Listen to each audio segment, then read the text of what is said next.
وَلَقَدْ يَسَّرْنَا الْقُرْآنَ لِلذِّكْرِ فَهَلْ مِن مُّدَّكِرٍ. قال رسول الله صلى الله عليه وسلم: بلغوا عني ولو آية. آج انشاءاللہ تعالی ہم درود و سلام پر ارشادات نبوی صلی اللہ علیہ وسلم پڑھتے ہیں۔ درود و سلام اللہ تعالیٰ جل شانہ کی ان بابرکت نعمتوں میں سے ہے جو اپنے دامن میں بے پناہ فیوز و برکات سمیٹے ہوئے ہیں۔ یہ ایسی لازوال دولت ہے کہ جسے مل جائے اس کے دین و دنیا سنور جاتے ہیں۔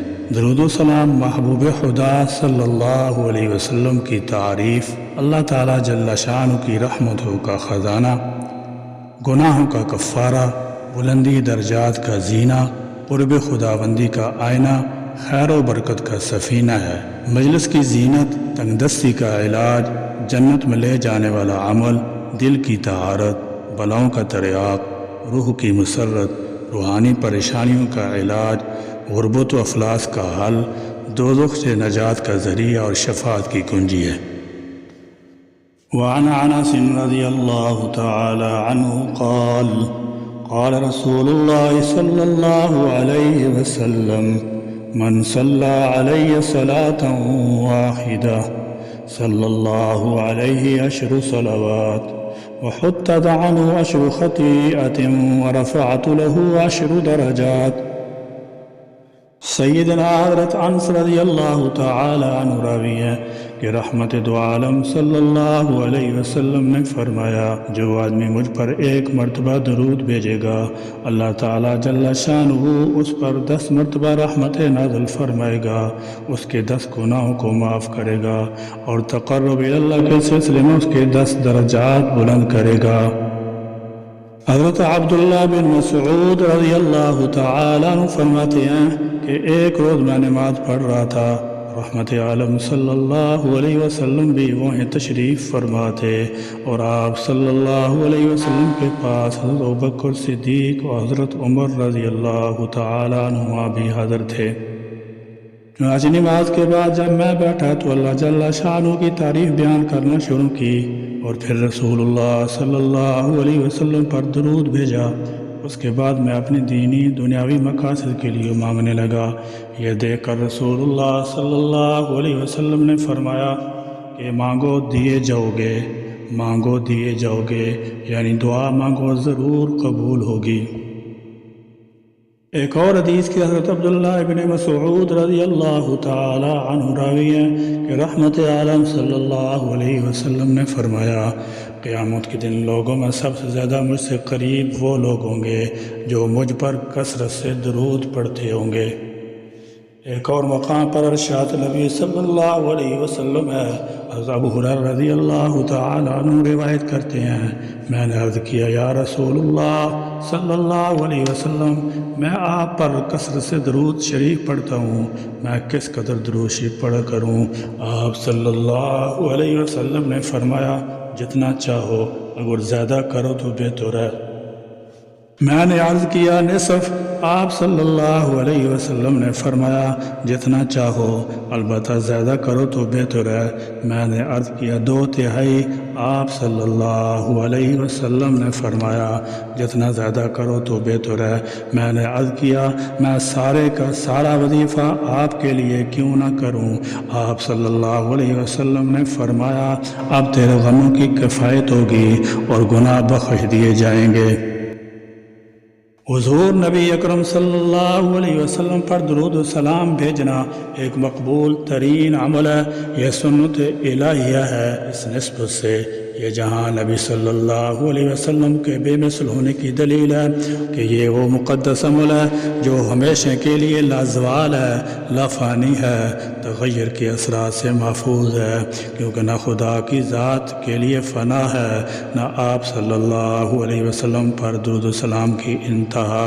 اللہ تعالیٰ جل شانہ نہ صرف خود اپنے حبیب مکرم صلی اللہ علیہ وسلم پر درود و سلام بھیجتا ہے، بلکہ اس نے فرشتوں اور اہل ایمان کو بھی پابند فرمایا ہے کہ سب میرے محبوب پر درود و سلام بھیجیں۔ فرمایا ان اللہ و ملائکتہ یصلون علی النبی یا ایھا الذین آمنوا صلوا علیہ وسلموا تسلیما، بے شک اللہ اور اس کے سب فرشتے نبی مکرم صلی اللہ علیہ وسلم پر درود بھیجتے رہتے ہیں۔ اے ایمان والو، تم بھی ان پر درود بھیجا کرو اور خوب سلام بھیجا کرو۔ اللہ رب العزت نے جو مقام حضور نبی کریم صلی اللہ علیہ وسلم کو عطا فرمایا ہے، اتنا مقام کسی اور کو نہیں بخشا۔ اس مقام تک آج تک کوئی نبی نہیں پہنچ سکا، نہ کوئی فرشتہ۔ حضور صلی اللہ علیہ وسلم کے مقام کا اندازہ کل قیامت کے دن ہوگا، جب تمام انبیاء کرام علی نبینا علیہم الصلاۃ والسلام بھی آپ صلی اللہ علیہ وسلم کی شفاعت کے طلبگار ہوں گے۔ اللہ تعالیٰ جل شانہ نے جہاں پر آپ صلی اللہ علیہ وسلم کو اور خصوصیات سے نوازا، وہیں پر ایک خاصیت جو صرف آپ صلی اللہ علیہ وسلم کے ساتھ ہی خاص ہے، وہ درود شریف ہے، جس میں نہ کوئی نبی آپ صلی اللہ علیہ وسلم کے ساتھ شریک ہے، نہ کوئی فرشتہ، جو صرف اور صرف آپ صلی اللہ علیہ وسلم کا ہی خاص ہے۔ یوں تو اگر آپ صلی اللہ علیہ وسلم کے خصائص، آپ صلی اللہ علیہ وسلم کے اوصاف، آپ صلی اللہ علیہ وسلم کے رفعت و ذکر پر بحث کی جائے، اس کے لیے دفتر چاہیے، لیکن پھر بھی بعد میں لکھنے والے کو لکھنا پڑتا ہے۔ بعد از خدا بزرگ توئی قصہ مختصر۔ علامہ ابن قیم رحمہ اللہ تعالی عنہ نے درود شریف پڑھنے کے فوائد ذکر کیے ہیں، ان میں سے چند اہم فوائد یہ ہیں۔ درود شریف پڑھنے سے اللہ تعالیٰ کے حکم پر عمل ہوتا ہے۔ ایک مرتبہ درود شریف پڑھنے سے اللہ تعالیٰ جل شانہ کی 10 رحمتیں نازل ہوتی ہیں، 10 نیکیاں لکھی جاتی ہیں، 10 گناہ معاف کر دیے جاتے ہیں، 10 درجات بلند کر دیے جاتے ہیں۔ دعا سے پہلے درود شریف پڑھنے سے دعا کی قبولیت کا امکان زیادہ ہوتا ہے۔ اذان کے بعد مسموع دعا سے پہلے درود شریف پڑھا جائے تو قیامت کے روز حضور صلی اللہ علیہ وسلم کی شفاعت نصیب ہوگی۔ درود شریف کثرت سے پڑھنے سے پریشانیاں ٹل جاتی ہیں۔ قیامت کے روز نبی کریم صلی اللہ علیہ وسلم کا قرب نصیب ہوگا۔ درود شریف پڑھنے سے مجلس بابرکت ہو جاتی ہے۔ جب انسان نبی کریم صلی اللہ علیہ وسلم پر درود شریف بھیجتا ہے تو اللہ جل شانہ فرشتے کے سامنے اس کی تعریف کرتا ہے۔ درود شریف پڑھنے والے شخص کی عمر، اس کے عمل اور رزق میں برکت آ جاتی ہے۔ درود شریف کے ذریعے نبی کریم صلی اللہ علیہ وسلم سے اپنی محبت کا اظہار ہوتا ہے۔ درود شریف پڑھنے سے دل کو تر و تازگی زندگی ملتی ہے۔ درود پاک پڑھنا اہل ایمان پر نبی کریم صلی اللہ علیہ وسلم کا حق ہے۔ چنانچہ بالغ ہونے کے بعد پوری زندگی میں کم از کم ایک بار درود پڑھنا ہر مسلمان پر فرض عین ہے، اور اس میں کسی کا اختلاف نہیں۔ نیز کسی مجلس میں جب ایک سے زیادہ بار حضور اکرم صلی اللہ علیہ وسلم کا ذکر ہو تو کم از کم ایک بار درود پڑھنا واجب ہے، اور ہر بار درود پڑھنا افضل ہے اور بہتر ہے۔ درود و سلام ایک ایسا محبوب و مقبول عمل ہے جس سے گناہ معاف ہوتے ہیں، شفا حاصل ہوتی ہے، دل و جان کو پاکیزگی حاصل ہوتی ہے۔ پڑھنے والے کے لیے سب سے بڑی سعادت یہ ہے کہ اسے حضور نبی اکرم صلی اللہ علیہ وسلم بے نفس نفیس سلام کے جواب سے مشرف فرماتے ہیں۔